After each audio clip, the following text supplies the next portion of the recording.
Everyone, आज के video में हम समझेंगे शिक्षण के विषय में, उसकी अवधारणा देखेंगे, प्रकृति को समझेंगे और विशेषताएं देखेंगे। साथ ही साथ हम लेवल्स ऑफ टीचिंग भी देखेंगे, यानी आपके शिक्षण के स्तर क्या होते हैं और टाइप्स ऑफ टीचिंग क्या क्या होती है, यानी शिक्षण के प्रकार क्या क्या होते हैं। चलिए स्टार्ट करते हैं। सबसे पहले कुछ परिभाषाओं से समझते हैं कि शिक्षण है क्या। तो मॉरिसन की एक डेफिनेशन है, शिक्षण अधिक परिपक्व व्यक्तित्व और कम परिपक्व व्यक्तित्व के बीच घनिष्ठ संपर्क है। तो यहां पर अधिक परिपक्व व्यक्ति कौन होगा? मोर मैच्योर पर्सन, यहां पे होगा टीचर यानी शिक्षक। और कम परिपक्व व्यक्ति कौन होगा? वो होगा आपका स्टूडेंट। तो स्टूडेंट और टीचर के बीच में आप कह सकते हैं यहां पर इंटरैक्शन हो रहा है, संपर्क हो रहा है, बातचीत हो रही है, इसी को टीचिंग कहेंगे। फिर गेट के अनुसार शिक्षण पारस्परिक प्रभावों का वह रूप है जिसका लक्ष्य दूसरे व्यक्ति के व्यवहार में क्षमताओं में परिवर्तन करना है। तो शिक्षण के द्वारा हम क्या करते हैं, जो स्टूडेंट है, जो विद्यार्थी है, उसके व्यवहार में, उसकी क्षमताओं में हम परिवर्तन लाने की कोशिश करते हैं। क्षमताओं में परिवर्तन मतलब हम डिजायरेबल चेंजेस लाते हैं उसके व्यवहार में। किसी भी टीचिंग प्रोसेस में आप देखेंगे तो हमेशा क्या होता है, यहां पर अगर हम एक लेके चले इनपुट प्रोसेस आउटपुट, मतलब क्या चीज आ रही है टीचिंग लर्निंग के प्रोसेस में और क्या प्रक्रिया हो रही है, और फिर आउटपुट क्या आ रहा है, हमारा रिजल्ट क्या निकल रहा है। इनपुट यहां पर होता है entering behaviour of the child, यानी बच्चा जब शिक्षण के लिए आ रहा है स्कूल में तो ऑब्वियसली उसको कुछ चीजें तो पता ही है, उसके अंदर कुछ क्षमताएं हैं। तो एंटरिंग बिहेवियर क्या है, पहले से बच्चा कितना जानता है, पूर्व ज्ञान उसे कितना है, इसका हमें पता होना चाहिए। Entering behaviour of child. फिर प्रोसेस क्या होता है, आपको जो बच्चे को सिखाना है आप क्या करोगे, उसे सिखाओगे। यहां पे टीचिंग लर्निंग प्रोसेस होता है, शिक्षण अधिगम प्रक्रिया यहां पर चलती है। और आउटपुट रिजल्ट आपको क्या दिखाई देगा, भाई जो भी बच्चे ने सीखा है वो उससे उसके व्यवहार में कुछ अंतर आएगा। पहले जो चीजें वो नहीं कर पा रहा था अब वो उन चीजों को कर पाने में सक्षम होगा। तो यानी कि आप क्या लेकर आए हैं, बच्चे के अंदर डिजायरेबल चेंजेस लेकर आए हैं। ठीक है, डिजायरेबल चेंजेस इन बिहेवियर, ठीक है, यानी उसके व्यवहार में वांछित परिवर्तन लेकर आए हैं। तो ये होता है टीचिंग का प्रोसेस। इनपुट प्रोसेस आउटपुट में क्या आएगा, एंटरिंग बिहेवियर, बच्चा पहले से कितना जानता है, क्या चीजें वो लेकर आ रहा है, उसकी खुद की क्षमताएं कितनी है। फिर आप उसे क्या करोगे, पढ़ाओगे और फिर बच्चे के व्यवहार में वांछित परिवर्तन लाने की कोशिश करेंगे। फिर देखिए ब्रूबेकर की एक डेफिनेशन है, शिक्षण उन स्थितियों की व्यवस्था एवं निर्माण है जिनमें कुछ अंतराल तथा बाधाएं हैं जिनका किसी व्यक्ति को सामना करना पड़ता है, उसके करने से वह कुछ सीखेगा। तो टीचिंग लर्निंग प्रोसेस में बच्चों के सामने हमेशा जो नई चीज बच्चा सीख रहा है उसमें कुछ ना कुछ प्रॉब्लम्स बच्चे के सामने आ रही है। टीचर का काम होता है बच्चों को हेल्पिंग हैंड प्रोवाइड करना, बच्चे को उन बाधाओं से सामना करना सिखाना, उनको कैसे सॉल्व करना है, उससे दौरान वो सॉल्व करते हुए बच्चा जो है आगे बढ़ता है। ठीक है, तो यहां पर टीचिंग लर्निंग प्रोसेस में जो बाधाएं बच्चे के सामने आती हैं उनका निवारण करना, उनको सिखाना कि किस तरीके से इन बाधाओं को पार करना है, यही टीचिंग लर्निंग की प्रक्रिया है। एडमंड एमेडॉन के अनुसार शिक्षण एक अंतःक्रियात्मक प्रक्रिया है जो कक्षागत परिस्थितियों में वांछित लक्ष्यों को प्राप्त करने के लिए शिक्षक तथा विद्यार्थी के मध्य होती है।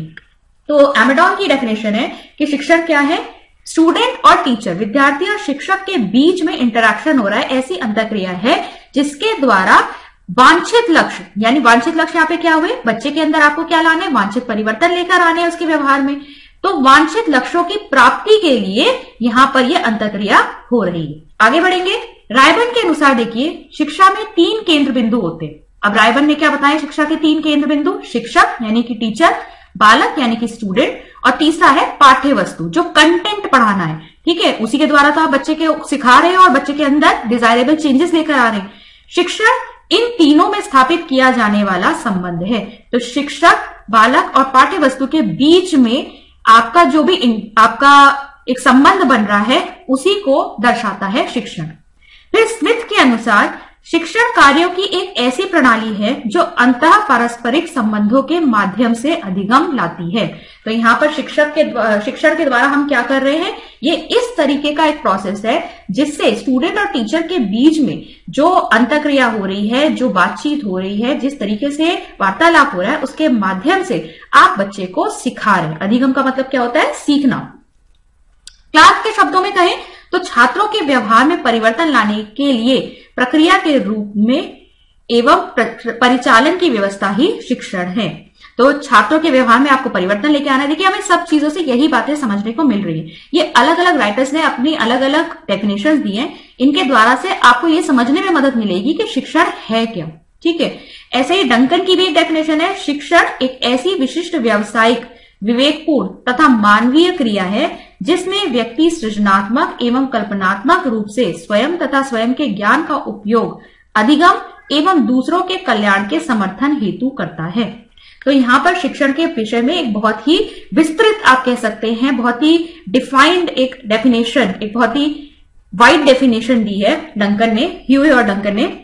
इनका कहना है कि शिक्षण क्या है, एक विशिष्ट व्यावसायिक और विवेकपूर्ण मानवीय क्रिया है। मतलब ऐसा काम है जो प्रोफेशनल तो है ही, ऑब्वियसली टीचिंग प्रोफेशनल होती है, एक प्रोफेशन है टीचिंग प्रोफेशन, विवेकपूर्ण है, सोच समझ के आपको काम करना होता है, ह्यूमन, ऑब्वियसली यहां पर रिलेशंस इन्वॉल्व हैं, यहां पर आप एक व्यक्ति सिखा रहा है किसी दूसरे व्यक्ति को, तो मानवीय क्रिया है जहां पर आप किसका यूज कर रहे हैं, सृजनात्मकता और कल्पनात्मकता का यूज कर रहे हैं। कैसे, वही जब आप कंटेंट डिसाइड करते हैं तो आप सोच समझ के कंटेंट को तैयार करते हैं, विषय वस्तु आपको बच्चे को क्या पढ़ानी है, जिससे आप बच्चा जो है, जो आप सिखाना चाहते हैं, बच्चा अच्छी तरीके से सीख पाए। तो यहाँ पर आपकी सृजनात्मकता, आपकी कल्पनात्मकता सब कुछ आता है, और इसके द्वारा आप क्या कर रहे हैं, अपने ज्ञान का उपयोग करते हुए बच्चे को सिखा रहे हैं, बच्चे का अधिगम करवा रहे हैं। अब देखिए शिक्षण की प्रकृति क्या है। शिक्षण को देखिए हम कला भी कहते हैं और शिक्षण को हम विज्ञान भी कहते हैं। अब शिक्षण कला क्यों है, क्योंकि क्या है, ये रचनात्मक है, इसमें बहुत सारे कौशल शामिल हैं, तो क्रिएटिव है। अभी जैसा कि मैंने बताया कि एक टीचर को बच्चों को पढ़ाने के लिए बहुत सारी चीजों की रचना करनी पड़ती है, कंटेंट किस तरीके से पढ़ाना है, हालांकि किताबों में होता है, लेकिन फिर भी एक टीचर अपने दिमाग से सोचती है कि किस तरीके से मैं बच्चों को इसे सरलता से पढ़ाऊं, ठीक है, जिससे बच्चों के समझ में आए। तो यहाँ पर रचनात्मकता है और बहुत सारे कौशल यहाँ पर जुड़े हुए हैं, जिनकी वजह से आप इसे कला कह सकते हैं। यहां पर देखिए योजना बनाना, सामग्री तैयार करना, बच्चों का मूल्यांकन करना, इसके लिए असाइनमेंट वगैरह बनाएंगे, ये सारे क्या है, इसमें सब में रचनात्मकता आती है और बहुत सारे कौशल शामिल होते हैं। इसीलिए हम कह सकते हैं शिक्षण एक कला है। शिक्षण एक विज्ञान है, क्यों, क्योंकि ये व्यवस्थित है। देखिए साइंस में हमेशा क्या होता है, सब चीजें बड़ी ऑर्गेनाइज होती हैं, प्रैक्टिकल होती हैं, व्यवहारिक होती हैं, लॉजिक होता है हर चीज के पीछे में। आप कुछ भी ऐसे ही नहीं बोल सकते साइंस में, हर चीज के पीछे कोई सिद्धांत, आपको कोई रूल नियम बताना पड़ेगा। तो यहां पर भी आप शिक्षण में देखेंगे कि व्यवस्थित है, ठीक है, ऑर्गेनाइज्ड वे में होती है, व्यवहारिक है, प्रैक्टिकल है, ठीक है, आप पढ़ा रहे बच्चे को, ये प्रैक्टिकली आप कर रहे हैं इस चीजों को, तार्किक होती है, आप कुछ भी जाके नहीं पढ़ा देंगे, किस क्लास का बच्चा है, आपको उसे क्या कंटेंट पढ़ाना है, किस तरीके से पढ़ाना है, ये सब चीजें जो हैं इसके पीछे लॉजिक होता है, ठीक है। तो यहां पर आप देखेंगे कि शिक्षण व्यवस्थित भी है, व्यवहारिक भी है, तार्किक भी है, यहां पर इसीलिए इसको विज्ञान कहा गया है। शिक्षार्थी का निदान, परिकल्पना का निर्माण, असाइनमेंट, गतिविधियां, मूल्यांकन की तकनीकें क्या होती हैं, ये सब बहुत साइंटिफिक अप्रोच के साथ यूज की जाती है, इसीलिए यहां पर हम शिक्षण को विज्ञान भी कह रहे हैं, ठीक है। ये क्वेश्चन आता है आपका कि शिक्षण क्या है, तो शिक्षण की प्रकृति कला भी होती है और इसे हम विज्ञान भी कहते हैं। फिर देखिए अगर हम शिक्षण के अर्थ को समझने की कोशिश करें तो इसे हम दो तरीके से समझ सकते हैं। एक तो बहुत ही संकीर्ण अवधारणा है, ठीक है, बहुत ही आप कह सकते हैं नैरो कॉन्सेप्ट है कि शिक्षण क्या है, सिर्फ समस्या समाधान है। भाई बच्चा आ रहा है स्कूल में पढ़ने के लिए, पढ़ाई के दौरान जहां जहां भी बच्चे को डिफिकल्टी हो रही है, कोई प्रॉब्लम आ रही है, तो टीचर उसकी समस्या का समाधान कर रही है। तो सीखने के मार्ग में आने वाली कठिनाइयों को दूर करना टीचर का काम होता है, तो यही शिक्षण, ठीक है। ये तो एक बहुत ही संकीर्ण अवधारणा वाली बात हो गई शिक्षण की। लेकिन अगर हम शिक्षण का व्यापक अर्थ समझने की कोशिश करें, अगर हम इसका एक वाइड मीनिंग जाने, तो यहां पर क्या है, शिक्षण में वो सारी गतिविधियां शामिल हैं जो शिक्षार्थी यानी जो हमारा विद्यार्थी या स्टूडेंट है उसके व्यवहार में वांछित परिवर्तन लाने के लिए आवश्यक है। तो आप वो सारी एक्टिविटीज जो भी आप क्लासरूम में कर रहे हैं, सिर्फ आप बच्चे के, ऐसा नहीं आपने बच्चों को किताब खोल के बैठा दिया, क्वेश्चन भाई इसमें से लगाओ और फिर जहां जहां प्रॉब्लम आ रही वहां उसे बता दिया, आपको उसे अच्छे से समझाना भी है, ठीक है। और भी आपको अच्छे से एग्जाम्पल्स देकर आने, टीचिंग एड्स की हेल्प लेनी है। इसके बाद आपको बच्चे को सिखाने के बाद इवैल्यूएट भी करना है। सारी गतिविधियां, जितनी भी चीजें जरूरी है एक बच्चे के व्यवहार में परिवर्तन लाने के लिए, वांछित परिवर्तन लाने के लिए, वो सारी की सारी एक्टिविटीज टीचिंग में आ जाएंगी। बेसिकली आप यहां पर एक स्टूडेंट को एक ऐसे व्यक्ति के रूप में यहां पर उभार रहे हो जो कल को रियल वर्ल्ड में जाकर अपनी सारी प्रॉब्लम्स को खुद सॉल्व कर सके। ठीक है, तो बच्चे का समग्र विकास कर रहे हो हर तरीके से। और आजकल तो हम स्कूलों में देखते हैं सिर्फ पढ़ाई के ऊपर ध्यान नहीं देना, आपको अदर एक्टिविटीज में भी बच्चे को इन्वॉल्व कराना है। तो एक बच्चे का संपूर्ण विकास करना है। तो समग्र विकास के लिए जितनी भी एक्टिविटीज यहां पर यूज हो रही हैं वो सब शिक्षण में आएंगी। ठीक है, ये शिक्षण का व्यापक अर्थ है। अब शिक्षण की विशेषताएं देखते हैं। तो पहला है आपका शिक्षण शिक्षक और छात्रों के बीच की एक प्रभावी अंतःक्रिया है। इसके वो हमने डेफिनेशन में भी देखा कि शिक्षक और छात्रों के बीच में जो अंतःक्रिया हो रही है, बातचीत हो रही है, वार्तालाप हो रहा है, ठीक है, वो सब क्या है, आपका शिक्षण है। ये एक सामाजिक प्रक्रिया है। देखिए, स्कूल को भी एक मिनिएचर सोसाइटी कहा जाता है, वो एक छोटे समाज को ही दर्शाता है। तो यहां पर हम कहेंगे शिक्षण जो है एक सामाजिक प्रक्रिया है। यहां पर बच्चा जो है अपने घर से निकलकर जब स्कूल में आ रहा है तो वो वहां पर बहुत सारे लोगों से मिल रहा है। उससे बड़े हैं जो टीचर्स हैं, प्रिंसिपल्स हैं, उससे छोटे भी हैं जो उसके जूनियर क्लास में होंगे। इसके बाद उसके साथ वाले पीयर ग्रुप भी है जो उसी की कक्षा में उसके समान आयु के हैं। तो यहाँ पर एक छोटा समाज जो है वो क्रिएट हो गया बच्चे के लिए। तो एक सामाजिक प्रक्रिया है जिसमें बच्चा जो है इन्वॉल्व होकर टीचिंग लर्निंग के प्रोसेस में आप कह सकते हैं आगे बढ़ रहे हैं। ठीक है, तीसरा आप देखेंगे ये लक्ष्य उन्मुख है। बिल्कुल, टीचिंग कभी भी आप कहेंगे उद्देश्यहीन नहीं होती। जब भी आप बच्चों को पढ़ाने को जा रहे हैं तो हमेशा आप सबसे पहले क्या डिसाइड करते हैं, ऑब्जेक्टिव, यानी कि उद्देश्य निर्धारित करते हैं कि जो भी आप टॉपिक पढ़ा रहे हैं उसका ऑब्जेक्टिव या उद्देश्य क्या है। तो शिक्षण जो होता है हमेशा लक्ष्य उन्मुख होता है। आप पहले से ही डिसाइड कर लेते हैं आपको बच्चे में किस तरह के परिवर्तन लेकर आने हैं, आपका लक्ष्य क्या है, और उसी के प्राप्त करने के लिए, उसी लक्ष्य को प्राप्त करने के लिए आप आगे बढ़ते हैं। फिर फोर्थ देखेंगे, इसमें 3 स्तर शामिल होते हैं, स्मृति स्तर, समझ स्तर और चिंतनशील स्तर। ये अभी हम डिटेल में करेंगे जब हम लेवल्स ऑफ टीचिंग पढ़ेंगे, तो वहां पर मैं आपको एक्सप्लेन करूंगी। फिर देखिए, शिक्षण के विभिन्न रूप होते हैं जैसे औपचारिक, अनौपचारिक, कंडीशनिंग या शिक्षा आदि। तो देखिए, औपचारिक और अनौपचारिक में हम समझ लेते हैं। औपचारिक मतलब आपका फॉर्मल टीचिंग की बात हम कर रहे हैं। अब देखिए, फॉर्मल एजुकेशन या फॉर्मल टीचिंग कहां पे होती है, जैसे आप स्कूलों में देखते हैं। ठीक है, स्कूल हुए आपके या फिर आपके कॉलेजेस वगैरह हुए, वहां पर क्या होता है, फॉर्मल टीचिंग होती है। यहां पर आपका एक निश्चित टाइम टेबल है, निश्चित आपके समय होता है आने का।